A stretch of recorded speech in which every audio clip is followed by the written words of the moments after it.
What up, everybody? JP Finlay, Redskins Talk podcast. Mitch Tischler, Pete Hailey are here. We are brought to you by the good folks, Oarsman Automotive of Virginia. We ride with them. Hope you do the exact same thing. All their locations are open.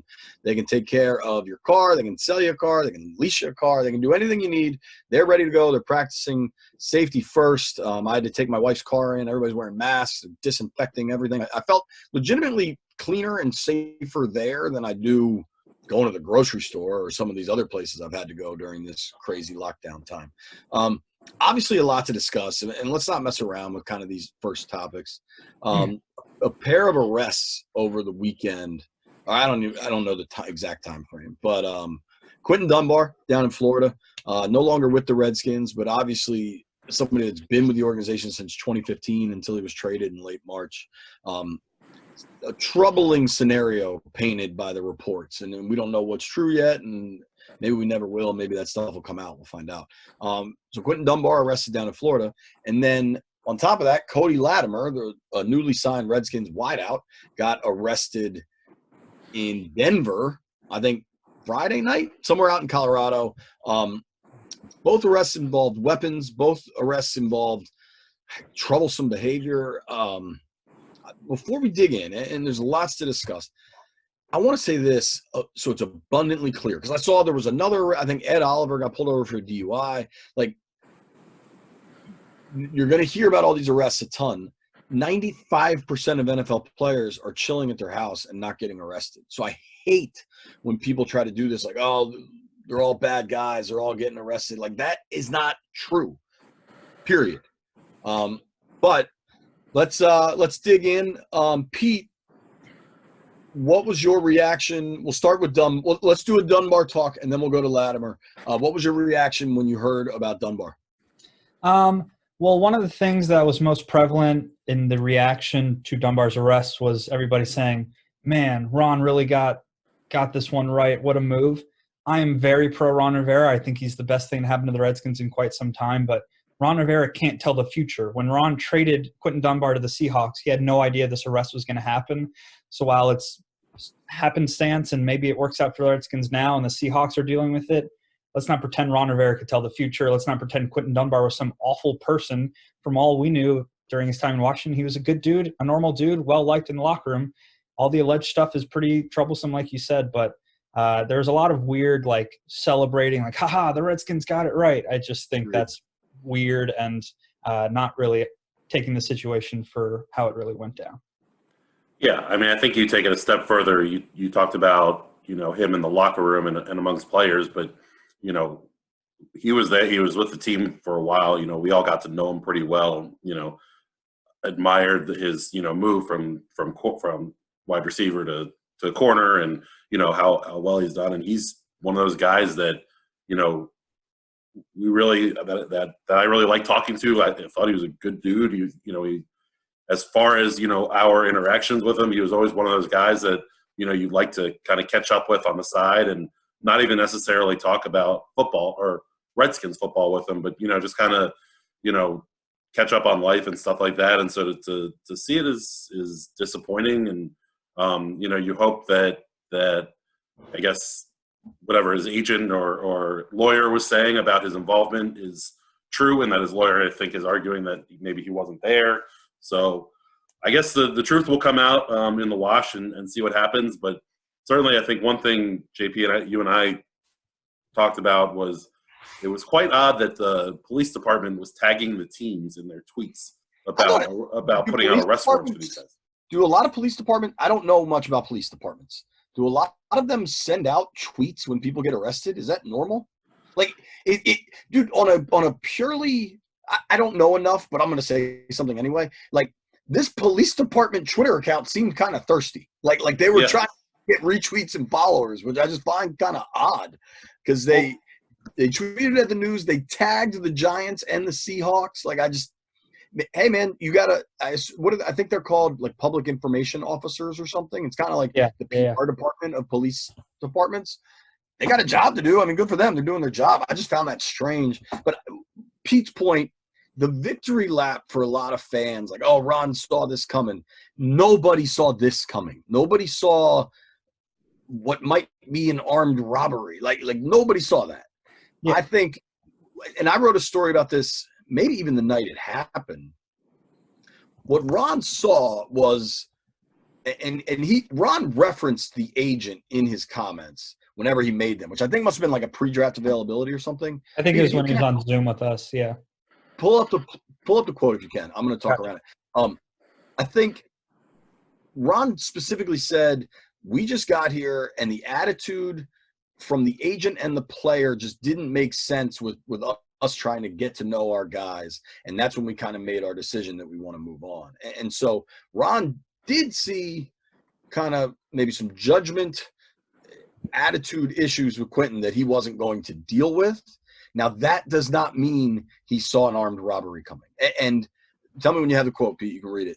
But after having met with him and having conversations, I just felt that as the situation progressed, he was looking for something that we weren't prepared to give, and that was a new contract. There's more to it. We just didn't know him and just felt that because of that situation and circumstances, his agent and his attitude just didn't seem to change. We just felt that we were going to move in another direction, so we decided to move on. Can I say something real quick? Because there's now somebody that's going to keep track of Pete's reads. Mm-hmm. That was a terrible read. Like the point you paused at, you missed what we were trying to get to. Well, the problem is I was reading that from our website, so I was trying to – there's an autoplay video that I was afraid was going to start playing during the pod, so I was muting my computer, and then I wasn't sure whether you're reacting or not. There's a lot going on. But, yes, he mentioned the agent in the comments like you said.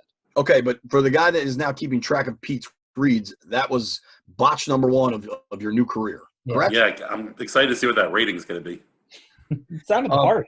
When you talked about the police department, so you got to think about when Kraft was arrested in West Palm Beach or whatever. That police department, that PIO, and that media group they were thirsty also. So it might be a Florida thing. It might be, who knows? But certainly not the first time we've seen police departments celebrate celebrity arrests. Good for them. I hope Dunny's okay. I hope this isn't true. But I think it's nice to not have to deal with it as a Redskins report. So my biggest takeaway on like a personal level was I hope Dunny's okay. And then I talked to Mitch about this. Like, what's the appropriate amount of time before I text him? Like, hey, man, hope you're okay. Because I've had friends or people I know in other situations in life where they've gone into a bad spot. And I do think it's important to reach out to those people and let them know, like, hey, man, thinking of you kind of thing. But this is a unique situation, and who knows if I even have the right phone number anymore or whatever that is.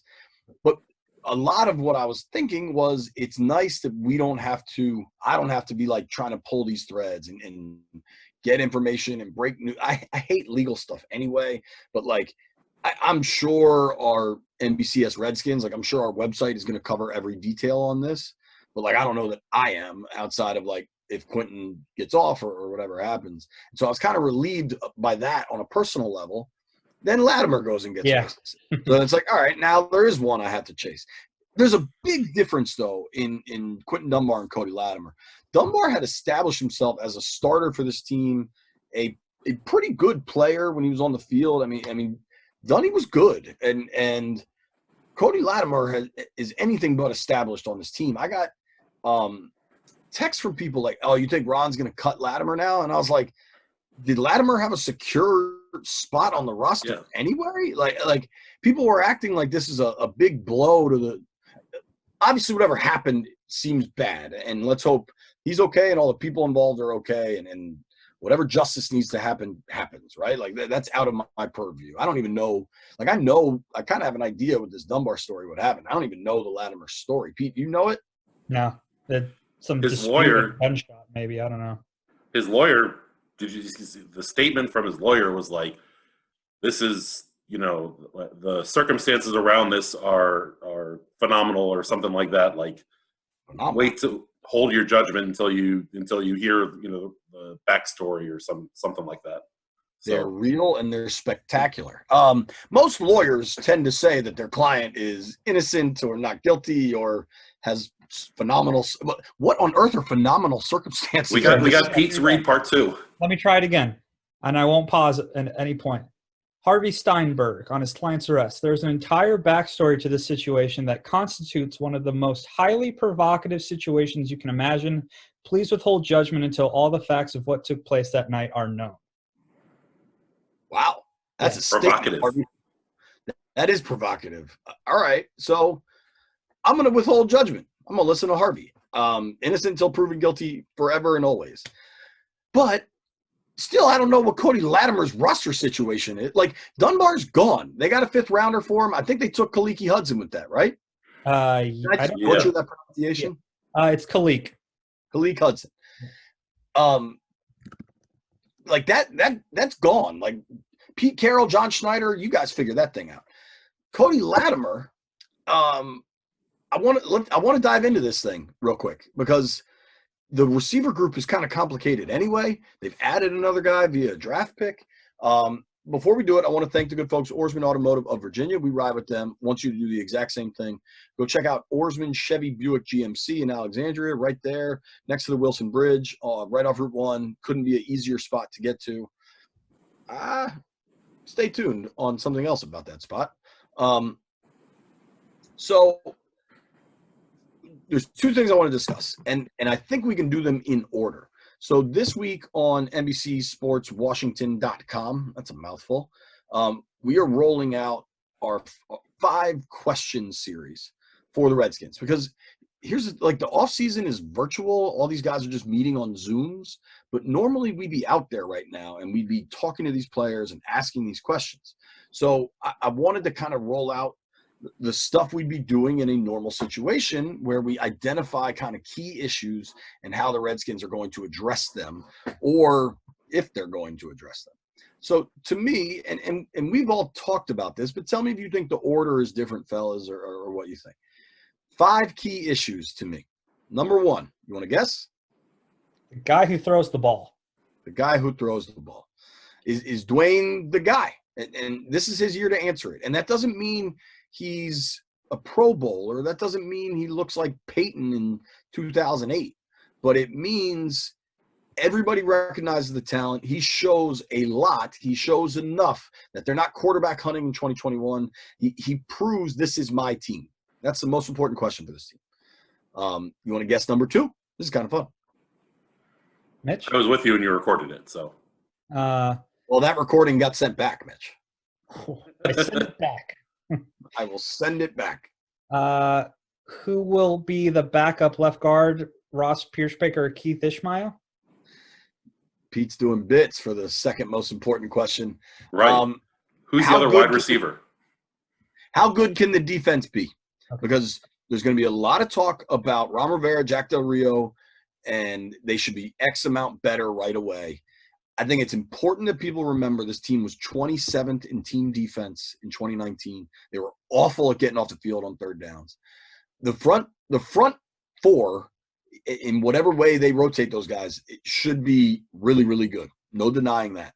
I have questions at linebacker. I have significant questions at cornerback.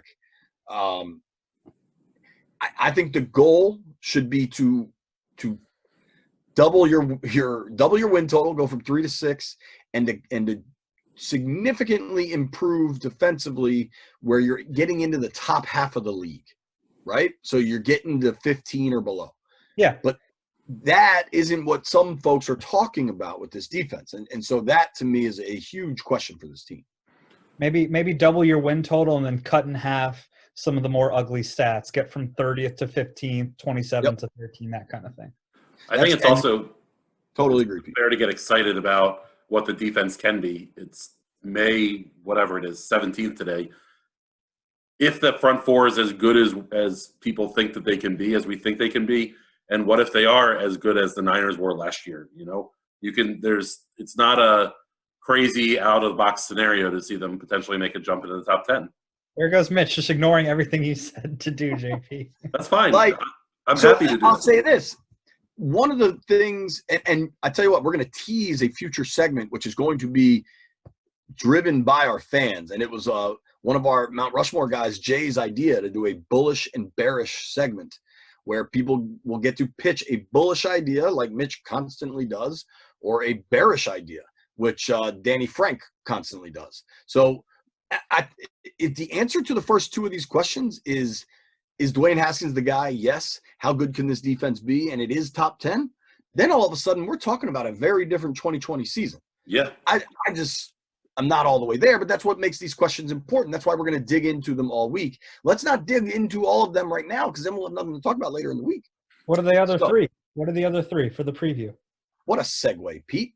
Do you want to guess them in whatever order you want? Go ahead.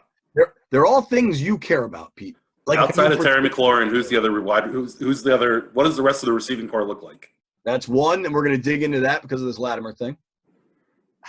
Who or what or does anyone emerge at tight end?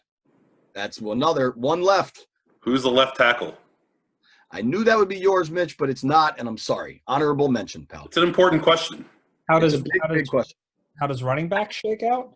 Yes, running back. The reason I didn't do tackle is because I think we know how it's going to shake out. I think it's Sadiq Charles' job, and if he's not ready right away, then it's Cornelius Lucas until Sadiq Charles is ready. I just don't think there's that much Palace intrigue there, whereas tight end, wide out opposite Terry and the rest of the roster, and running back are packed with questions. And maybe people are more interested in talking about running backs than the third left tackle. I don't entirely disagree with you. My only point of contention would be that I don't think there's a lot of intrigue with the tight end group that you have here, and I think that if you're saying that Sadiq Charles' job to lose, I think that's I'm not saying it's his job to lose. It's his job to win. It's his job. I think that it's more important to have a good left tackle than it is to have a good tight end. Agreed. I'm not sure they have either. I'm not sure either, but I'd rather discuss the tackle. All right. Well, on Mitch's spinoff podcast, Offensive Line Talk, be sure to listen to that. The new episode drops Tuesday morning. We'll talk about how good the defense can be there. Those are your 5 topics. And if Mitch wants to make a 6th, feel free to fire up that computer, big man. Shrink those fingers down so you can type without typos and blog your butt off, pal. That's Pete's job. So what? That one post per day for the next week, right, JP? That's the plan. Lovely. Okay. All of that said, let's talk about this wideout group. How many wideouts are they going to keep? Maybe I should look back at what Ron's done. Maybe I'll make that a blog at some point. How many does Ron tend to keep? 6 or 5? Because we're so used to Jay would never keep a fullback, but always talk about it. And Jay would have this amount of running backs, this amount of tight ends. We need to get used to how Ron constructed his roster. But I don't know. Not to mention, they might have to go deep at running back. That's another conversation. But I want to talk about Latimer because of your arrest, obviously. He's made himself news in a way he certainly didn't want to. I'm going to break out the old pencil here. I mean, are you going with, we know McLaurin, Harmon, Steven Sims? Hang on, Mitch. I got to find some paper. Here, I have a pen. I can pass it to you through the camera. I just need paper. Here. Just drop it to him. I got some. Okay. Boom. Nice. We know McLaurin. That is a certainty. Yes. All this barring injury, right? Right. Steven Sims. I think my number 2 known right now. Andy Golden. Thank you, Peter. Because, I mean, I would say Sims, but yeah, Gibson makes you think just a little bit. We have no idea what Scott and Ron think of Sims yet. McLaurin, AGG. Kelvin Harmon. I'll go Harmon. I might go Sims ahead of Harmon, but this Sims and then Harmon. Ranking. That's the next tier, though. Like, What's that? That's the very much safe, but we're not completely sure. McLaurin and AGG, I feel like, are locks. Right. McLaurin, AGG, Harmon, Steve Sims. Okay. Then it's a lot of. Then what happens? You got Cam Sims. You got Trey Quinn. You got Cody Latimer. Darvin Kidsey. I don't know this person, but someone named Jonathan Johnson is on this roster. Undrafted guy. Isaiah Wright, undrafted guy. And Jordan Vesey. And then Emmanuel Hall, they signed him in January, I think. So there's a lot of bodies. So there are a lot of names there. Do you think? I mean, Cody Latimer. I remember some tweets after he got signed, like really excited I don't know that I ever heard that. I mean, let's give the Cody Latimer profile: 6'2", 215, a second rounder out of Indiana in the 2014 draft. He is bounced around. I mean, he was with the Broncos for his rookie deal and then signed with the Giants. Last year was his most productivity ever in his career, and he had 24 catches for 300 yards and 2 touchdowns. A lot of lean seasons in here. Yeah. But he's big. He's also the only veteran wide receiver on the team. Yeah. But Ron, if you want a veteran, you want veteran leadership. And outside of this incredibly provocative circumstances, I don't know how much leadership was just shown. And Ron loves talking about how he'll just play young guys. Yeah. Yeah, Ron. Part of Ron's justification for going after Amari was getting a veteran presence in the room. And like JP said, do you want the guy leading all the young, bright players to be someone who was arrested in the offseason and had some crazy allegations? I think Cody Latimer just maybe made his time in DC a lot shorter than we expected it. Let's do this then. Let's say so we have those 4 guys. Maybe Latimer would have been 5th, right? I think he would have before this. This now makes me right. Because 24 for 300 is very meager, but that's a fine 5th receiver to have on your team. Yeah. So can you guys see my list here? Yeah, we're getting there. Oh, that's perfect. Yeah. Cool. Right? He's a separate category kind of now. Yeah. So then Trey Quinn. I'm out on Trey Quinn. I think he's Cam Sims. I think I am too. I don't know if I don't see how Trey Quinn makes this team unless Steven Sims somehow doesn't or gets hurt or something. I agree, but that's kind of where I get to. Does that seem about right for you guys? Yeah. Yeah. I mean, I maybe give Cam Sims the edge because he's big, but that's we're parsing here. We're parsing and sparsing our words at this point. Here's what I think happens. Yeah. Yeah. I totally agree. Or someone still out if there. People aren't – hopefully everybody watches this on YouTube because me holding up my list to the Zoom is probably pretty stupid. It's wide receiver X, like we talked about. Wide receiver X. I think a wide receiver X, a veteran wide receiver, signs with this team. Jarius Wright is still out there, has played with Scott Turner in multiple places, and he seems like the veteran that maybe Ron wants instead of Cody. Chris Hogan, same thing. There are guys that are a phone call away. And then if one of those dudes becomes your 5th wideout, and then you let Cam Sims and Darvin Kidsey and the undrafted guy, all those guys kind of compete for it, then it makes a little more sense. But that is a lean unit, man. I'll tell you what. Whole group. There's a lot of potential, but their wide receivers coach, Jim Hostler, was the passing game coordinator with the Packers a couple of years ago, and then before that with the Colts, bringing up T.Y. Hilton, and then before that was with the Bills when Sammy Watkins was kind of good. So he has a lot of experience with these young wide receivers, getting them to be. Now, granted, both of those offenses, particularly the Packers and the Colts, are better on paper than what the Redskins is, but he's certainly worked with a lot of young rookie wide receivers and gotten them into. To be able to put up some numbers. Pete, let's do this. Post this on Instagram. Okay, let me get that. Good. Hang on, and then have everybody tell us their. You're good. You're good. Okay. You spelled Trey Quinn wrong. Try that one now. All right. Yeah, you got it. On Trey Quinn before people roast you on the internet for spelling his last name wrong. One more N in there. Yeah. Does this really matter? I mean, JP, certainly not for the folks that are listening. So many people would kill you in the comments. There you go. You're good. All right.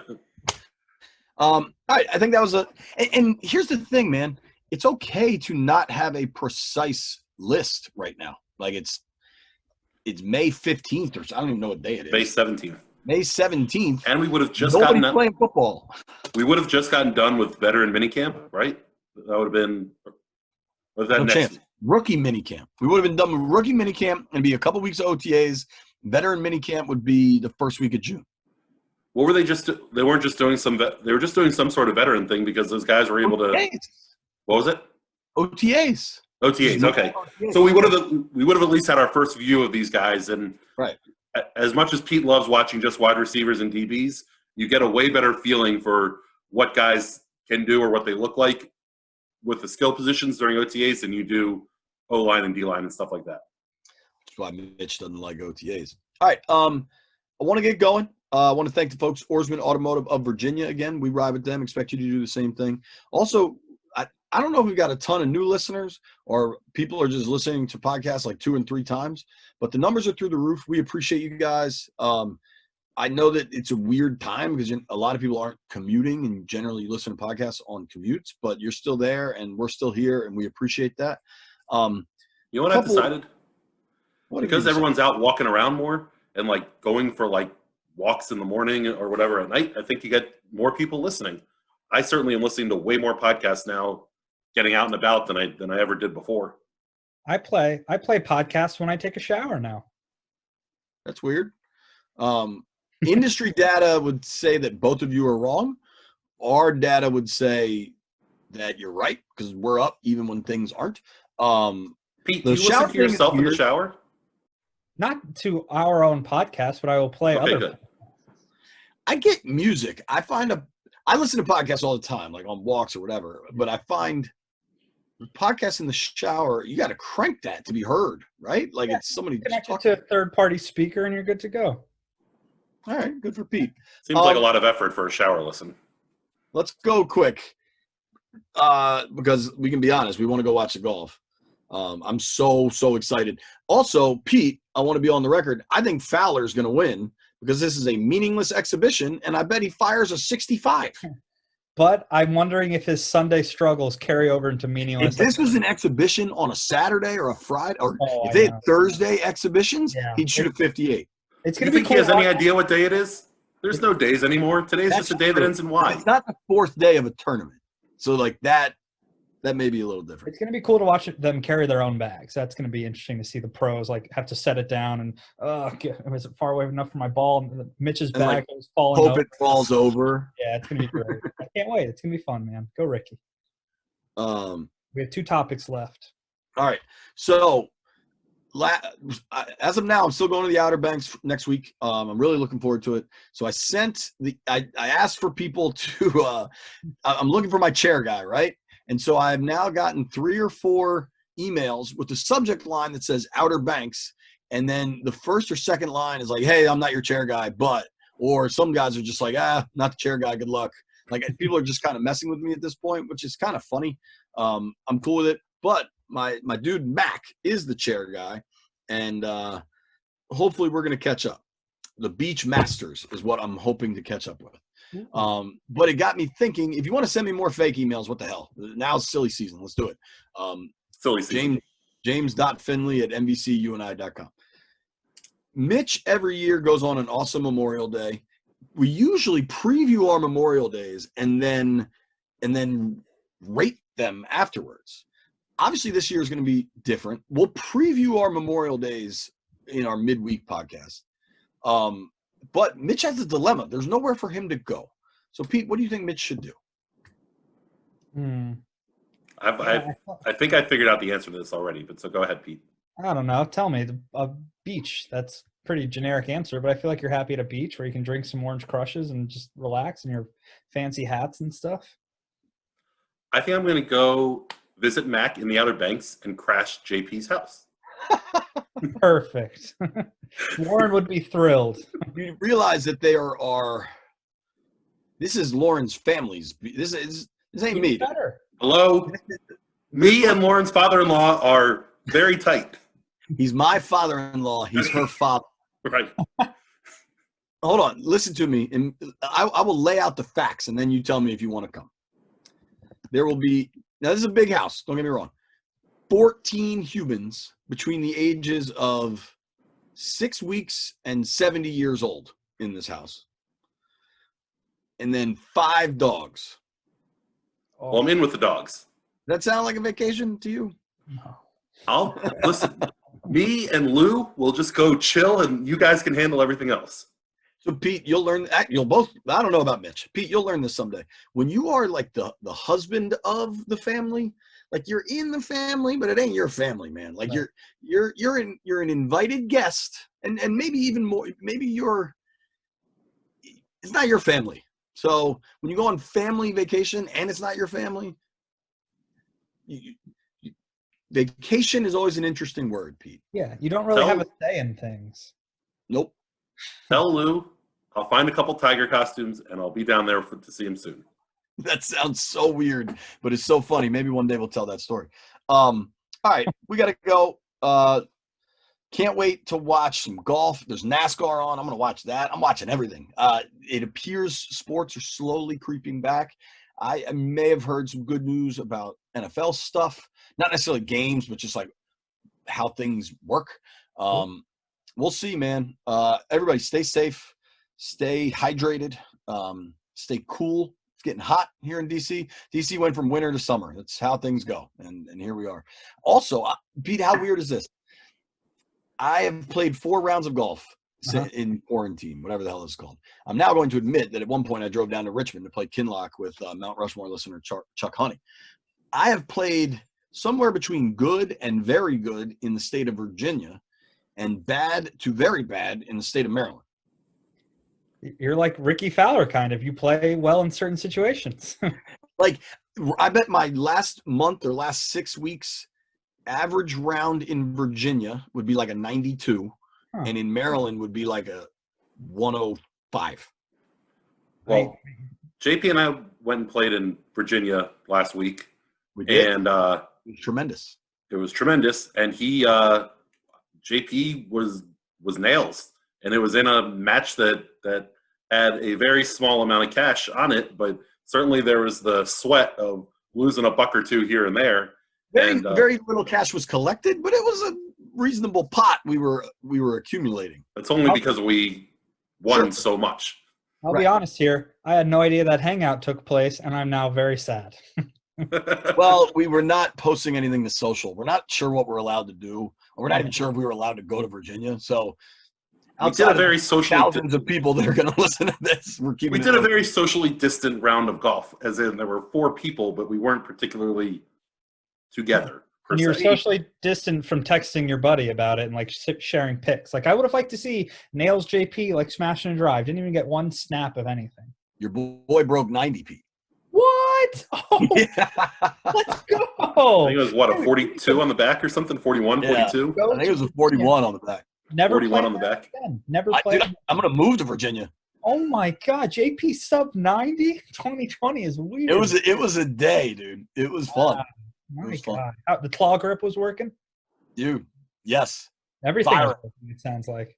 Firing. Yeah. Man. If I can get off the tee, the rest of the game's usually pretty decent. But if I can get off the tee and putt a little bit. Oh, good night. You knew it was a weird day because I was able to get off the tee but couldn't hit an iron. Yeah. It was opposite day for the big man. All right, it's 2:00. Let's go watch this golf. Everybody pour a cocktail. Be safe. Take care of your family. Take care of your loved ones. If you made it this far, I owe you a beer.